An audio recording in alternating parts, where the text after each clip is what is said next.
Hello and welcome to this edition of the Chlo Grow. So I thought I'd just do a mini one, just answer the question of what's in a name. So for most people, what happens is when they're born, their parents will give them a name, and most people will stick through that name, hopefully have a long fulfilled life, and they'll die at the very end of it, and they'll still have the same name.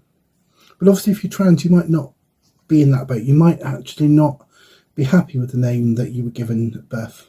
Now obviously it doesn't make you more or less trans changing your name, and it might be that for some people they've got a name that actually works in both circumstances. So it might be something that's perhaps something where both males and females use that name, so that might be absolutely fine. You might have no interest in changing your name, but obviously for some of us that isn't really an option in our own heads. We feel the need to change the name, and it could be for a variety of reasons. But one thing I would say, obviously, for me, I wanted to change my name. I wanted it to be something different. I wanted to say, this is the new me, or this is the me that I should have been. And I really wanted to get to the point of changing my name in lots of different places. So I will do a video on how to change your name, certainly from someone who lives in the UK in terms of their point of view. It's obviously completely up to you on how much you might want to change it. So it might be that, you just go and change your name for people that you know. It might be that perhaps in your professional life you stick with your old name. It might be that actually you're going to be known to everyone as this new name, but in terms of your documentations and stuff, they'll still stick with your old name. Either way though, it might actually be worth putting a bit of thought into what would your new name be. Have you got any ideas? Is there any names that you particularly like? So I'm not going to go and tell you how to do that, but I just thought I would talk for a little bit about how I came up with Chloe. So I had a long thought about what my name would be. I'd already decided on a middle name, actually pretty early on. So I'd already had my mind set on a particular middle name. And I wanted something that would really work with that, so I could use the two together. So obviously sometimes you might have a name, and once you start putting it next to another name, it doesn't quite work as well. So my middle name is Louise, and it's something for years and years I'd always wanted to be called Louise in my middle name. I didn't necessarily feel I was a Louise in terms of my first name, but I always knew that my middle name should be that. And the reasons by which I won't go into on this video, but there are reasons why I always knew that I wanted it as Louise.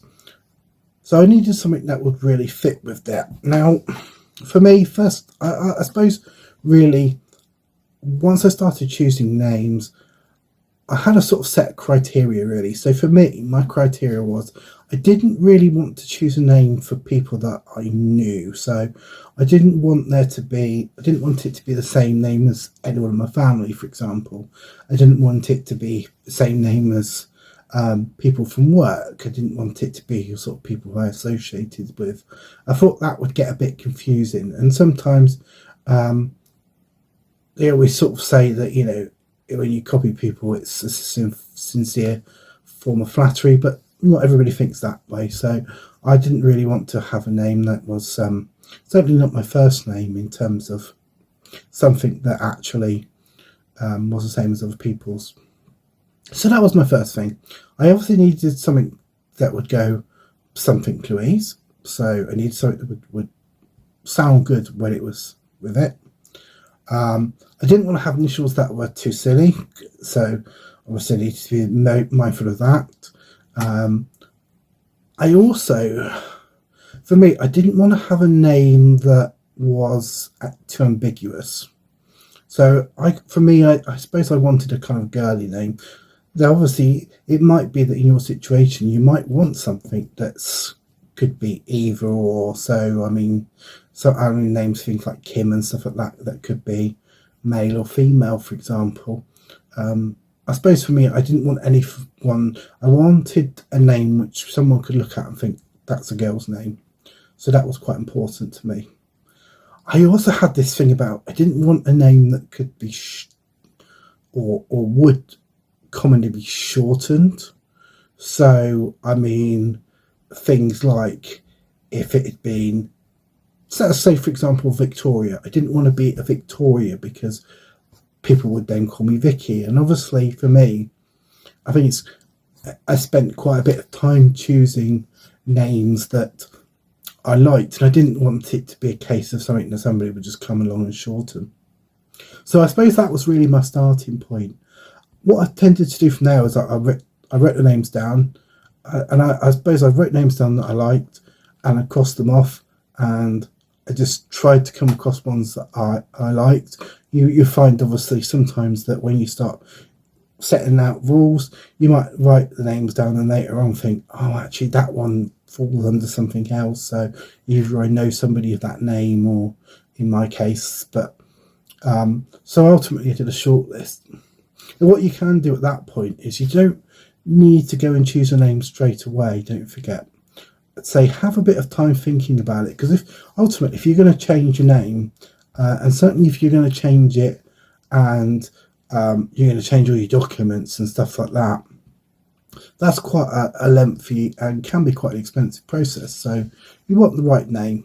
Now what I've heard people do is I've heard people like go and experiment with names. So it might be that they try different names out. So it might be that actually they go for a little bit with one particular name and sort of gauge people's reactions. So that's something you can do.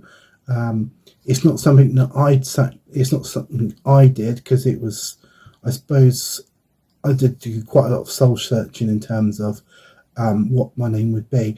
Even before I actually came out, even before I started socially transitioning, I was thinking, well, actually, if I ever did do the social transitioning, what would that name be? What would I call myself? So I did think about things like that quite early on. So I did have quite a bit of time in terms of thinking about it. I'd also say, there isn't any hurry to choose a name. So you can transition and not have a new name. So when I socially transitioned, I did have a new name, but other than the people that were very closest to me, people didn't know what that was. So I had a bit of time where people knew I was transitioning, so they would notice obviously the change in terms of the clothing and stuff like that. Bearing in mind this was long before I started anything like HRT, so people noticed things like the change of clothing, etc. I obviously had conversations with people to say this is happening. Bearing in mind that when you transition, you might not necessarily want to transition to everyone straight away.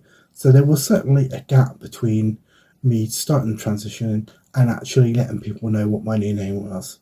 So it gives, I know there is an advantage to that, I suppose. So from my point of view, what really helped was it gave me the chance to get used to it. And that sounds really daft, doesn't it? You choose your new name, but sometimes it takes a bit of a while to get used to the fact that you are that person, and it takes a bit of a while to remember that sometimes. So people will forget, people will get it wrong sometimes. And actually, when I first started using it, there were times when I'd forgot and I would go and call myself by my dead name, which seems really daft now, but I'm so used to using that now that I wouldn't think to use my old name. But it gives you the opportunity anyway to get used to it. So as I say, really, this was just a short one. It was just to really say, give some thought to it. It's something you can do if you're thinking about transitioning. So if it's something where you're perhaps not ready to go out and let the world know, it's something you can certainly start thinking about. So, maybe keep like a notebook or something, and, if you see something with a name, make a note of it. It might be something you come back to later on, if you want to do that. Obviously, as always, do go and like and subscribe if you want to subscribe, and ring the little bell with the notifications so that when we go and do the next ones, you'll see that. I suspect the next video from me will be the update one, which will be the 9 months on HRT one, and it will actually be the 9 months on HRT1 this time, not the 8th month, which, you know, brain fog with hormones, I'm going to put it down to that. So this time it really will be the 9th month on it, so that will be coming up in a few weeks time. But in the meantime, thanks for watching, and we'll see you again next time. Bye.